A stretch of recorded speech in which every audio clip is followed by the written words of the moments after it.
You guys have been asking for a bench tour. We're going to do a little workshop tour here right now by popular request. It's still a work in progress, but we're at a spot where it's worth showing, and then we can share the progress with you as we go.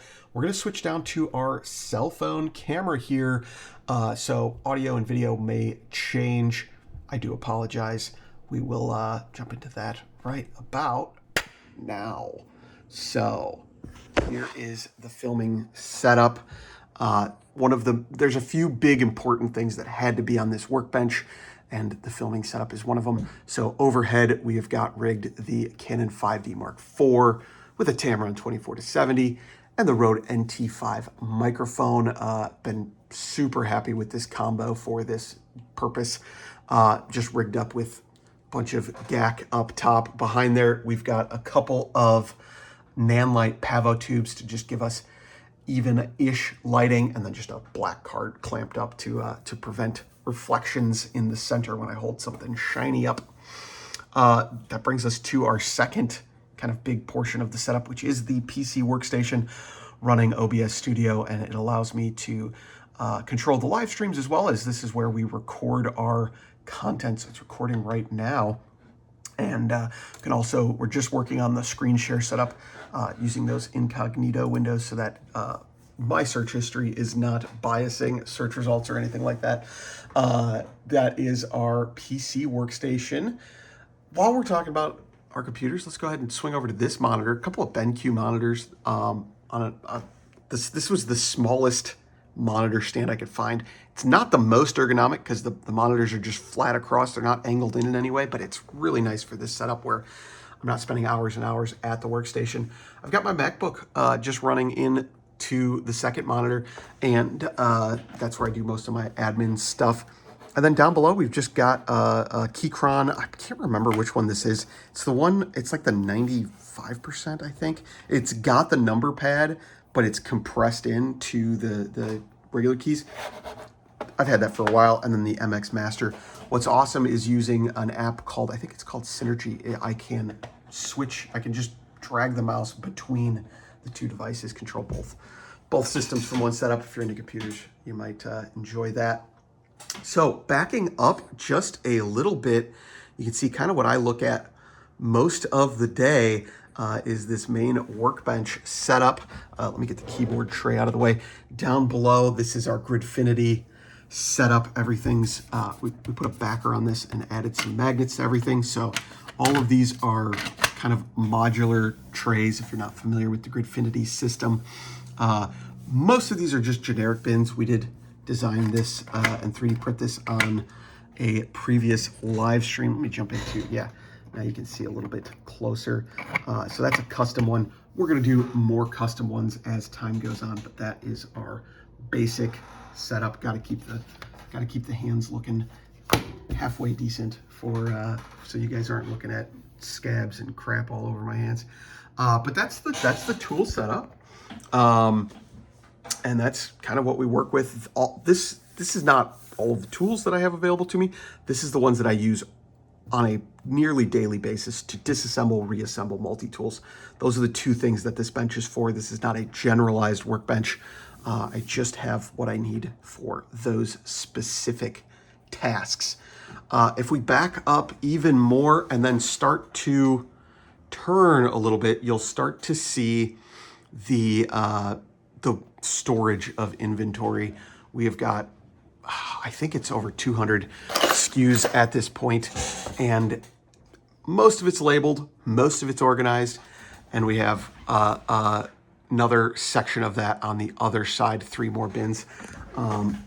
So just a monstrous amount of storage. This is all the stuff that we carry on the store, most of it. And everything's organized. So, if I want a Leatherman wave part, it's going to be this section right here. We've got, pliers, scissors, everything's labeled for the components. And then down below, we've got the big bins where we can put our frame pieces.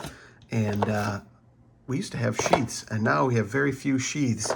A couple of Molly ones there, but a lot of our sheath drawers have become empty.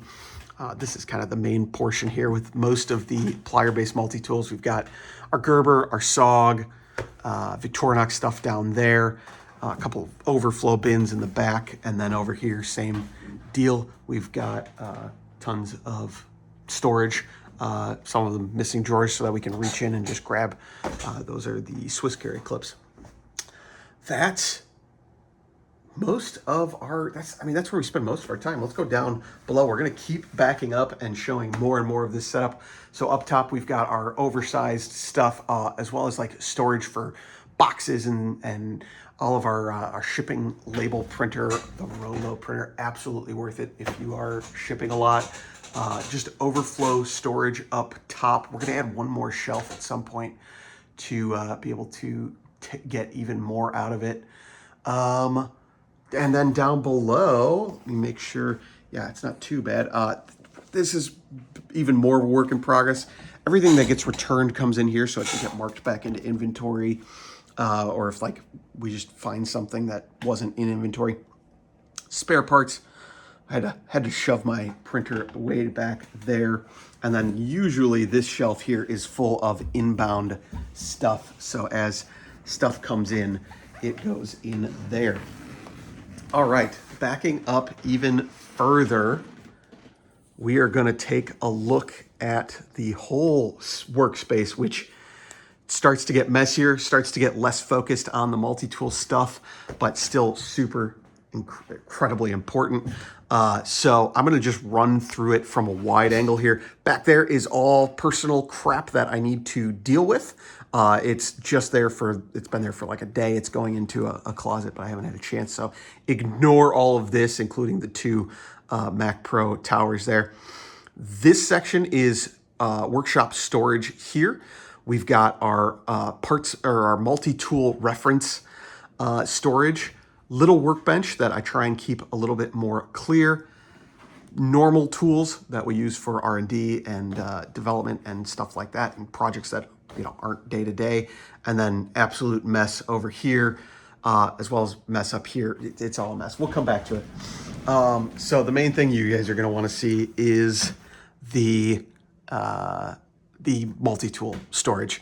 Up top, we've just got bins labeled for each of our video types, show and tell, feature videos, Mod Mondays, pocket dumps. So if there's something that like, let's see what's in the pocket dump right now. Oh, I just threw in this systematic tools thing because I wanna make sure to grab this in a future week to carry around and test. Some things that are works in progress up there, as well as a giveaway bin and a sell bin. This is stuff that is available for future giveaways. See, we got a box full of pocket trash, and then these are going to be sold off in Whatnot streams. Let me know if you want to join a Whatnot stream, because I think we're going to do something like that. It's just extra tools that I either have or get sent, and I need to get rid of them. Again, pardon the absolute mess, but these are where all of our multi-tools are stored for reference and for well, reference mostly, testing as well. So whole Victorinox drawer, you can see we've got quite a few different sizes. I'm not trying to get every Victorinox, but I do like to have a selection of different, especially different sizes, but then also, a 2-layer, 3-layer, 4-layer, etc., etc. Swiss Champ in there as well, or not Swiss Champ, Swiss Tool Spirit, excuse me. Down below, this is the budget brand, I would call it, the value brand, excuse me. So we've got Roxxon in there. We've got some Next Tool in there, just all sorts of different stuff, and messiest drawer in here. Our Gerber and SOG drawer, because I have fewer of these. And pardon, these boxes have been moved recently, so these have moved around a ton. But this is all the Gerber and the SOG tools that I have on hand for testing. And, of course, the Leatherman drawer, absolutely chock full of different Leathermans. Not much to say about it other than that. Pouches, all the pouches. I use these sometimes to help carry things, and also for reference, somebody asks if this tool will fit in that pouch. I tend to be able to answer that because of that drawer. Down below is just, well, we can go into it, but this is kind of general EDC GAC that I can, again, pocket dumps, testing, all sorts of stuff like that, do stuff for videos, cleaning and maintenance, these drawers all have to be reworked. That is just a junk drawer right now, and here, oh, these are the ones, these are the shelf queens, so to speak. So we've got the Year of the Monkey charge here. We've got, I try and keep one, I might have multiples here, but I try and keep one, when a tool is discontinued, I try and keep one on hand. So we've got the Arc Obsidian new in box. I think we've got some P4s and some P2s. I'm not exactly sure. I guess we can take a look. There's a P2. And sometimes I forget what I ordered and then I end up with extra. There's a P4. What's this one? Oh, I have 3 P4s. Yeah, this is, whoops, sorry. This is a matter of me forgetting that I had them. I really try and limit myself to one on hand. A little limited edition SOG down there as well that we've shown in the past. A couple of projects we're working on. The storage is absolutely a disaster right now, but it's just categorized milk crates. We're going to go through all of those in the future. And then the tool shop over here, we did just get the Bamboo Lab A1 Mini. So that's kind of just perched on this toolbox running all the time. Shop upgrade stuff. Little rosemary plant I'm fostering there. And then these are, you know, our tool drawers, which need to be reworked. This is probably the one that's in the best shape, is our screwdriver drawer here. Love this iFixit kit. It has every bit I've ever needed in one kit. And then, of course, you know, standard screwdriver, stuff like that. Yeah, everything else is a mess, and even culminating in just a drawer that won't even close. This is technically going to be research and development projects. Just had to stack stuff there as we moved in, but I think that's everything. Is that everything? This workbench here is just, I'm trying to keep this clear so I can just work on stuff here. So when there's something that isn't, you know, directly going to be on the multi-tool bench, it's not an assembly or disassembly project, it's something different. I can do it here. Like the other day, I just fixed a scanner that I want to use for some projects coming up. And I've just got a spare toolbox down below. That's everything. So let's go back up to the main camera here. I think we're back.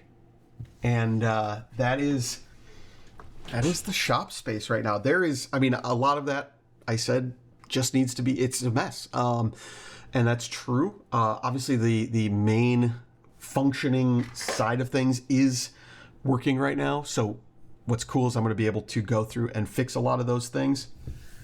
But if you guys want to see more of the logistical side of things, let me know in the comments. Check the description. Hopefully by the time this video comes out, we'll have either, I don't know if it'll be a second channel or we'll do it over on Instagram. We'll do it somewhere else. I will let you guys know in the comments where you can see, or in the description, where you can see more of the logistical side of things, because that'll interest some of you. And but we're not going to cover it a ton on this channel, because this is about multi-tools. This is about modifying, repairing, and maintaining your EDC. That's what we're going to stick with on this channel. But we will do some content on some of the logistical side of things, improving this workspace, and let me know if you want to see more of that. I think that's it. Yeah, big work in progress. I would consider this version 2.0, but with a emphasis on the 0.0, because it's going to be a long series of iterative improvements. But we're in a really good spot to start. We've got the foundation set up, and yeah, we'll go from there. Thank you guys so much for watching. We will catch you in the next video. Until then, ta-ta.